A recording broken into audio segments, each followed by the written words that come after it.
Magugunaw ba ang mundo? Ano ang sabi ng Biblia? Tingnan natin.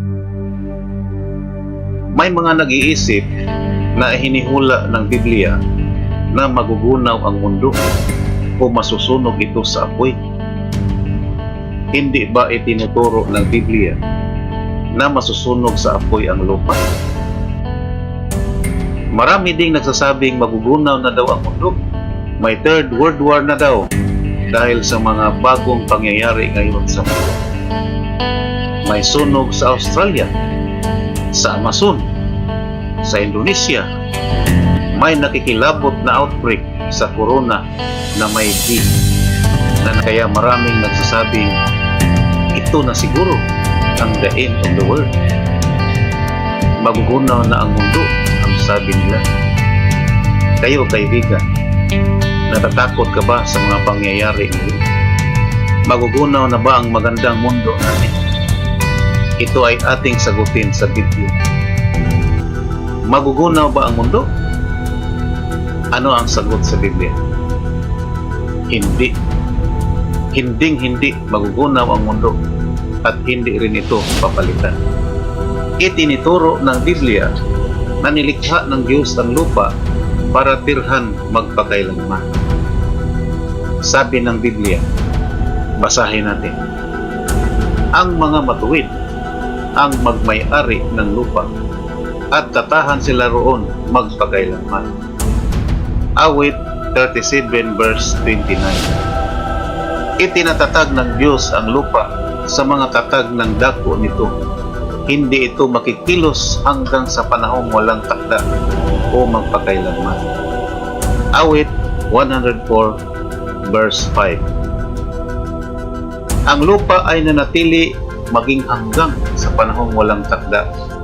Ecclesiastes chapter 1 verse 4. Siya na tagapag-anyo ng lupa at may likha nito, siya na nagtatag nito ng matibay na hindi niya nilalang na walang kabuluhan, na nag-anyo nito upang tahanan.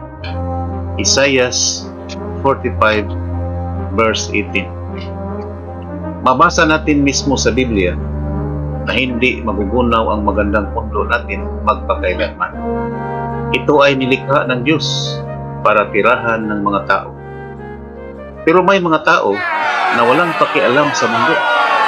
Sinisira nila ang kapaligiran natin. Tuluyan bang masisira ng tao ang lupa? Hindi hahayaan ng Diyos na tuluyang masira ng tao ang lupa dahil sa polusyon, digmaan, o iba pang bagay. Sa halip, ipapahamak niya ang mga nagpapahamak sa lupa. Apokalipsis chapter 11 verse 18. Paano niya iyon gagawin? Ang gobyerno ng tao na hindi kayang magprotekta sa lupa ay papalitan ng Diyos na isang perpektong kaharian sa langit. Sabi ng Daniel chapter 2 verse 44 at Matthew chapter 6 verse 9 and 10. Ang kahariang iyon ay pamahalaan ni Jesucristo, ang anak ng Diyos. Isaiah chapter 9 verse 6 to 7. Noong nasa lupa si Jesus, ipinakita niya na may kapangyarihan siya sa kalikasan. Sa Marcos 4:35 hanggang 41, pinahinto niya ang bagyo.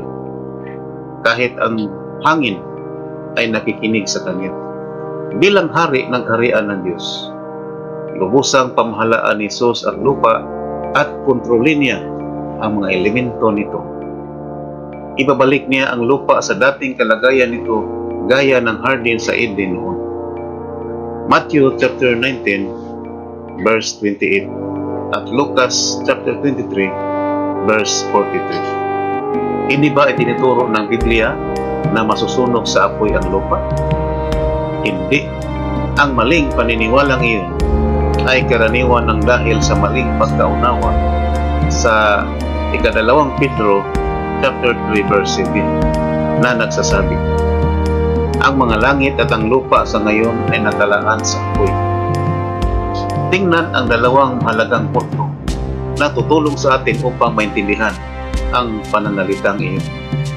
Ginagamit ng Biblia ang mga terminong langit, lupa, at apoy para tumukoy sa iba pang bagay. Halimbawa, sinasabi sa Genesis chapter 11 verse 1, ang buong lupa ay nagpatuloy sa isa ang wika. Ang lupa rito ay tumutukoy sa lipunan ng tao, hindi sa planetang lupa. Ipinapakita ng konteksto ng ikadalawang Pedro chapter 3 verse 7 kung ano ang ibig sabihin ng langit, lupa at apoy na binanggit dito. Ang pananalita rito ay ikinumpara ng talata 5 at 6 sa baha noong panahon ni Noe. Napuksa ang sanlibutan noon, pero hindi naglaho ang planeta natin. Sa halip, pinangay ng baha ang marahas na lipunan ng tao o ang lupa. Sabi ng Genesis chapter 6 verse 11, winasak rin nito ang isang uri ng langit o ang mga taong namamahala sa lipunang iyon. Kaya masasamang tao ang nawala, hindi ang planeta natin. Nakaligtas si Noe at ang pamilya niya sa pagkapuksa ng sanlibutang iyon at tumira sila sa lupa pagkatapos ng baha. Genesis chapter 8 verse 15 hanggang 18. Gaya ng baha, ang pagkapuksa o apoy sa ikalawang Pedro chapter 3 verse 7 ay tatapos sa sanlibutan ng masasamang tao at hindi sa planetang lupa. Nangako ang Diyos ng bagong langit at bagong lupa kung saan tatahan ang katuwiran. Ikadalawang Pedro chapter 3 verse 13. Ang bagong lupa o bagong lipunan ng tao ay pamahalaan ng bagong langit o bagong gobyerno ang kaharian ng Diyos. Sa pamamahala ng kahariang iyon, ang lupa ay magiging isang mapayapang paraiso. Apokalipsis chapter 21 verse 1 to 4. Kaibigan, nasiyahan ka ba sa mga narinig at nakita ngayon? Ang mundo natin ay hindi magugunaw. Ito ay magiging paraiso. Tirahan ng mga matuwid magpakailanman. Yan ang sabi ng Biblia. Ang mawawala sa mundo ay ang mga masasamang tao, sabi ng Biblia. Salmo chapter 37 verse 10. Hanggang dito lang muna tayo, kaibigan. Maraming salamat sa pag-visit sa aming channel.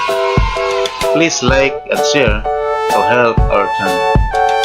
Paki-click din ang subscribe button below at i-click mo rin ang bell icon para updated ka kung may bago kaming video upload. Bye-bye!